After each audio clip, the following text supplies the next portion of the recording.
Bonjour à toutes et à tous. Nous avons le plaisir d'accueillir Son Excellence, Monsieur Bassirou Diomaye Faye, président de la République du Sénégal.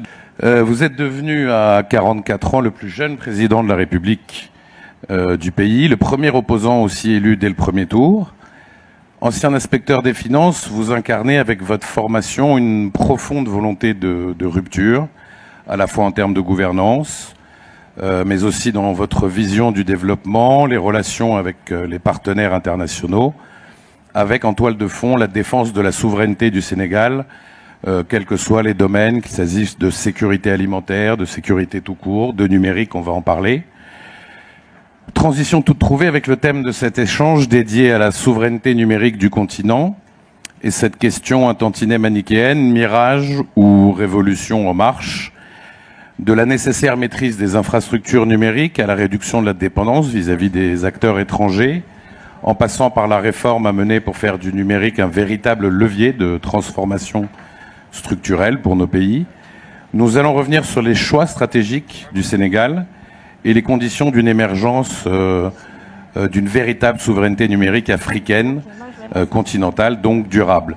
Monsieur le Président, on va d'abord parler de vision politique et justement, en quoi consiste votre vision de la souveraineté numérique du Sénégal et comment la conciliez-vous avec l'ouverture nécessaire, indispensable, c'est selon, avec les opérateurs étrangers? Permettez-moi de remercier le président Ouattara pour son invitation à l'Afrique au Forum. La souveraineté, la vision que nous en avons, c'est une vision stratégique prioritaire au Sénégal dans la mesure où nous considérons que c'est une révolution que nous ne pouvons pas rater après les autres révolutions qui se sont passées quasiment sans nous, je veux dire sans l'Afrique. Sous ce rapport, notre vision s'articule autour de 3 axes que sont la maîtrise des infrastructures, le développement des compétences et la maîtrise du cadre réglementaire. Bien entendu, cela ne veut pas dire enfermement ni autarcie, bien au contraire, nous la concevons comme une opportunité de s'ouvrir aux partenaires internationaux et en même temps de pouvoir bâtir une stratégie de collaboration qui rééquilibre les rapports au profit de l'Afrique, de nos pays, et qui nous garantissent une protection de nos données, une maîtrise de nos infrastructures à travers la construction d'infrastructures sur lesquelles nous avons le contrôle total. Nous savons que sous ce rapport, la donnée devient de plus en plus un élément extrêmement important de prise de décision pour les décideurs, mais aussi de souveraineté pour les États. Et voilà ce que nous sommes en train de faire au Sénégal, en le matérialisant par la construction d'infrastructures souveraines comme des data centers au niveau national, mais aussi en accompagnant cette politique par un renforcement des capacités des jeunes. Alors justement, la question des infrastructures est primordiale. Vous venez de parler des data centers qui sont indispensables car ils conditionnent la capacité d'un pays à maîtriser, stocker, sécuriser et traiter ses propres données. Comment vous comptez parvenir, peut-être avec le soutien des opérateurs privés, à financer et construire ces outils stratégiques sans dépendre d'acteurs extérieurs? Ça demande beaucoup d'investissements que les États ne peuvent pas, pour des pays comme ceux qui sont de la trempe de notre pays, le Sénégal et même les pays africains au-delà d'ailleurs, simplement couvrir par un investissement public. Il faut à la fois un investissement massif, tant sur le plan des investissements publics que des investissements privés. Le New Deal technologique que nous avons conçu au Sénégal, nous l'avons évalué à 1,7 milliard de dollars. Évidemment, c'est des investissements importants.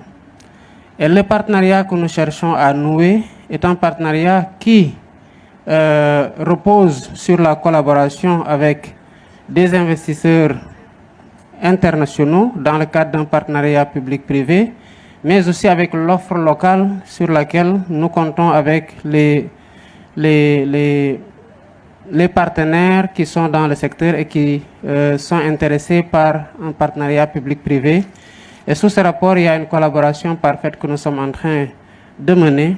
Évidemment, cela demande, comme je l'ai dit tantôt, à ce que le cadre réglementaire soit assaini, pour faire en sorte que cette collaboration-là ne se fasse pas au détriment de la souveraineté que nous devons avoir sur nos données, de la souveraineté que nous devons avoir sur les infrastructures pour pouvoir en contrôler la protection.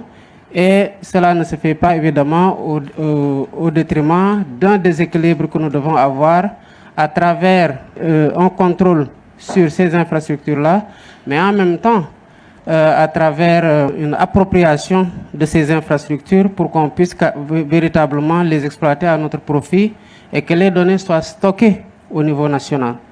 Et les partenariats que nous privilégions sont des partenariats qui prennent en compte cette dimension-là, mais qui en même temps opèrent un transfert de technologie au niveau local pour que derrière, on puisse avoir assez de compétences pour pouvoir administrer ces infrastructures-là et développer les compétences numériques pour les asseoir.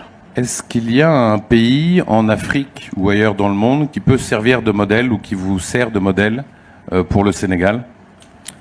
Nous pouvons prendre deux pays en référence. Le premier n'est pas africain, c'est l'Estonie, qui a fait des progrès énormes sur le plan digital, sur le plan numérique. Nous pouvons prendre un autre pays aussi qui est champion dans la construction des infrastructures en mode PPI, notamment dans le volet numérique, et qui est le Rwanda. Et ces deux pays ont réussi, en digitalisant les services gouvernementaux ou d'autres services, à véritablement donner une place plus importante au numérique dans la formation du PIB. Et pour le cas de l'Estonie, la digitalisation à 99% des services publics a permis de faire une économie de 2 points du PIB en termes de services gouvernementaux. Évidemment, sur le futur, la digitalisation est un rendez-vous que l'Afrique ne peut pas manquer. Et il y a des exemples qui sont patents, mais en réalité, c'est un train qui ne doit laisser personne à quai, parce que soit c'est une révolution dans laquelle vous vous laissez entraîner pour en profiter pleinement sur tous les plans, de la gouvernance, de la transparence, de la qualité des services, de la rapidité par laquelle ils sont délivrés et même de la sécurité, ou alors vous vous faites entraîner en étant un consommateur passif des services, et l'Afrique ne peut plus se contenter d'être aujourd'hui un consommateur passif de services numériques. Aujourd'hui, deux grands pays dominent le secteur technologique mondial, la Chine et les États-Unis, notamment au travers d'entreprises multinationales géantes au pouvoir inédit et protéiforme. Face à ces géants technologiques, comment démontrer que la souveraineté numérique africaine n'est pas un simple slogan? Il ne peut être un simple slogan. Ça doit être une approche, une priorité, une orientation stratégique majeure pour l'ensemble des pays. Évidemment, il y a vous l'avez cité, ces deux pays qui dominent le secteur du numérique.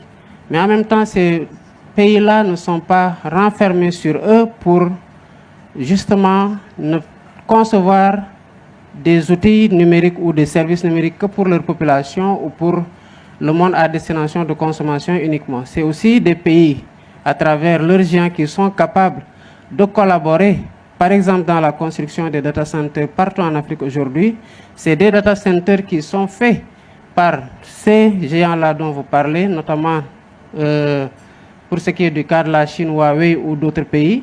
Mais derrière, les pays s'assurent que le contrôle des data centers leur revienne, que la sécurité des données soit assurée par eux-mêmes, et qu'il y ait une formation qui soit faite pour les talents au niveau local pour pouvoir administrer l'infrastructure. Et sur la base de cette infrastructure-là, les citoyens de ces pays-là développent des services qui sont adaptés à la demande au niveau national et à la consommation au niveau national pour pouvoir maintenant héberger ces données au niveau national. Donc la collaboration, elle s'entend, mais c'est une collaboration stratégique qui rééquilibre les rapports entre les pays, opère un transfert de savoir-faire et permet de localiser les données qui sont aujourd'hui l'enjeu fondamental pour ce qui est du secteur du numérique, et ensuite maintenant de s'assurer qu'il y ait une sécurité de ces données-là au niveau national pour qu'ils ne puissent pas faire l'objet d'appropriation à l'insu des pays qui les développent. Alors on parle du niveau national, on a évoqué, et c'est un peu le but du CEO Forum, notamment pendant le panel présidentiel, la nécessité d'intégration, la nécessité de parler d'une même voix au sein du continent. Cette quête de souveraineté numérique, selon vous, pour qu'elle concerne toute l'Afrique, ça doit passer par quel canal? C'est l'Union africaine? C'est la ZLECAf? Ou alors est-ce que ça doit aussi se situer au niveau des organisations régionales, en l'occurrence celle qui vous concerne, la CEDEAO? Partout. Je pense qu'il faut explorer toutes les stratifications organisationnelles au niveau de la ZLECAf, au niveau de la CEDEAO, au niveau d'autres entités régionales ou sous-régionales. Le réseau africain de cybersécurité est déjà un bon cadre de collaboration, en ce sens qu'une chose est d'avoir des infrastructures, une chose est de stocker les données, une autre est de pouvoir développer la sécurité nécessaire pour pouvoir les protéger et en garder l'appropriation complète. Sous ce rapport, tous les cadres doivent être des cadres de collaboration pour qu'il puisse y avoir une réponse concertée et que, surtout sur le plan réglementaire, qu'on puisse standardiser la réglementation pour nous assurer que l'intégration sous-régionale ne soit pas, à travers un pays, une porte de fragilité ou de vulnérabilité pour les autres pays qui interagissent dans le cadre d'union monétaire, d'union économique ou d'union douanière. Donc c'est à l'échelle de tous les cadres d'intégration régionale, sous-régionale ou communautaire qu'il faut organiser la réponse et qu'il faut organiser la législation pour, comme nous l'avons fait dans d'autres secteurs, l'harmoniser ou l'uniformiser pour être sûr que nous évoluons au même rythme sur le plan réglementaire et qu'il n'y ait pas de concurrence qui ouvre la porte à des vulnérabilités qui, passant par un pays, peuvent affecter d'autres pays. Vous sentez depuis votre prise de fonction, dans vos échanges, dans vos voyages, dans vos interlocutions avec vos homologues, vous sentez que cette prise de conscience est partagée par vos pairs? Oui, en effet. Vous savez, aujourd'hui, le numérique transforme la vie de tous les citoyens et donc de tous les États et s'impose aujourd'hui comme une opportunité, mais en même temps une contrainte pour les gouvernants. Dans beaucoup de pays, ou dans l'essentiel des pays, si on peut dire, aujourd'hui, l'ambition de digitalisation des services publics est un enjeu majeur. D'abord pour des raisons d'efficacité du service public, mais aussi pour ce qui est du nœud ou du nerf de la guerre, pour les raisons d'efficacité de collecte des ressources intérieures qui permettront de financer le développement. Donc, il n'y a pas de génération qui soit en déphasage par rapport à ça. Tous les pays s'y mettent. Et les pays qui se tardent à se mettre à l'ère de cette transformation numérique-là, évidemment, seront délaissés pour compte et auront du mal à rattraper le retard qu'ils sont en train d'accuser. Alors on parle de retard, je voudrais qu'on aborde un peu la question aussi de l'innovation et des startups africaines. L'Afrique subsaharienne francophone, dont le Sénégal, connaît un nombre assez faible de startups locales qui parviennent à attirer des financements de la part des capitaux investisseurs, contrairement à des pays comme le Nigeria, comme l'Afrique du Sud, l'Égypte ou le Kenya. Une des raisons fondamentales de ce retard, c'est que l'écosystème numérique local, donc encore une fois au Sénégal, mais pas seulement, en règle générale en Afrique francophone, et la chaîne de valeur nécessaire, ils sont très peu développés. Construire cette chaîne de valeur, fait-il partie de vos projets? Et si oui, comment vous comptez y parvenir? Parce qu'encore une fois, ce n'est pas qu'une question du rôle de l'État, mais c'est une chaîne beaucoup plus globale. Je suis tout à fait d'accord. C'est la raison pour laquelle, au niveau du Sénégal, il y a des problèmes que nous cherchons d'abord à régler. Nous sommes en train d'étendre la fibre optique. Même si nous avons un réseau extrêmement important, il y a des zones qui ne sont pas encore couvertes. Et à l'horizon 2030, nous voulons atteindre la couverture intégrale de tout le pays en 5G au moins. Ça, c'est pour permettre que les Sénégalais, où qu'ils soient, déjà puissent disposer de services numériques sans contrainte de connexion. Et c'est cela qui va permettre aux entreprises numériques, notamment les startups, de pouvoir donner une offre de services beaucoup plus large à l'ensemble des citoyens, où qu'ils soient à l'intérieur du pays. Nous avons au Sénégal conçu ce que nous avons appelé le Startup Act et le label Startup. C'est pour accompagner justement l'écosystème numérique dans la création de chaînes de valeur qui permettent d'intégrer les services numériques à la demande d'offres de services formulées par le public ou par le privé. Heureusement que dans cette ambition, nous sommes accompagnés par l'écosystème numérique, notamment les sociétés de télécommunications. Vous avez aujourd'hui, pour ne pas la citer, une entreprise comme Orange au Sénégal qui a le Orange Digital Factory, où il s'agit d'accompagner les jeunes, de les former, et derrière, il y a un accompagnement par un financement que nous sommes en train d'octroyer aux jeunes, et pour pouvoir les accompagner dans le développement et en faire en sorte que tous les talents puissent bénéficier de l'accompagnement de l'État à travers une infrastructure existante et un accompagnement soutenu dans le financement et dans l'encadrement. À défaut, il sera difficile de réussir le pari. Si on saisit le champ numérique comme étant déconnecté, on ne pourra pas créer une chaîne de valeur numérique, évidemment, qui lie infrastructure, réglementation, développement de compétences et développement de services à travers la stimulation de la recherche et de l'innovation. Et au Sénégal, nous avons quand même des résultats qui font la fierté du pays au regard même des récentes consécrations qu'on a.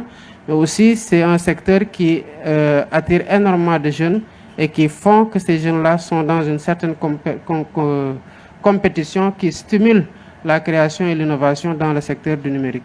Dernière question, Monsieur le Président. Si vous deviez décider d'une mesure prioritaire, la priorité absolue, pour renforcer la souveraineté numérique d'ici 2030, quelle serait-elle?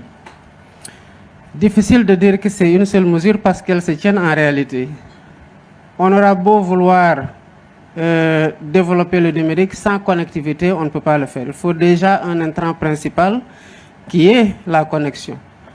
Et la connexion surtout à haut débit, de qualité partout dans le monde pour que les services puissent profiter à l'ensemble des citoyens qui les utilisent et qu'il y ait une génération importante de données sur la base de laquelle aussi d'autres applications peuvent être développées et répliquées. Ensuite, il y a le cadre réglementaire qui doit prendre en charge deux choses. La première, c'est déjà l'incitation à l'investissement pour la rentabilité de ceux qui se déploient dans le secteur. La deuxième, c'est la protection des données sur le plan aussi de leur sécurité au niveau national pour le public aussi pour le privé. Et la dernière, c'est le développement de compétences qui est extrêmement important. Il nous faut développer des compétences numériques en masse pour faire en sorte que tous ces services-là et toutes ces infrastructures-là puissent être administrés par des compétences qui n'ont pas grand-chose à envier à ceux qui font la meilleure chose aujourd'hui dans le monde, dans le secteur. Et sous ce rapport, c'est trois choses qui se tiennent sur lesquelles il est extrêmement difficile de faire un arbitrage pour considérer que tel aspect est prioritaire sur tel autre. C'est des choses qu'il faut mener ensemble pour pouvoir réussir le New Deal technologique. Merci beaucoup, Monsieur le Président, de nous avoir accordé votre temps pour cet échange. Merci beaucoup à vous. Merci.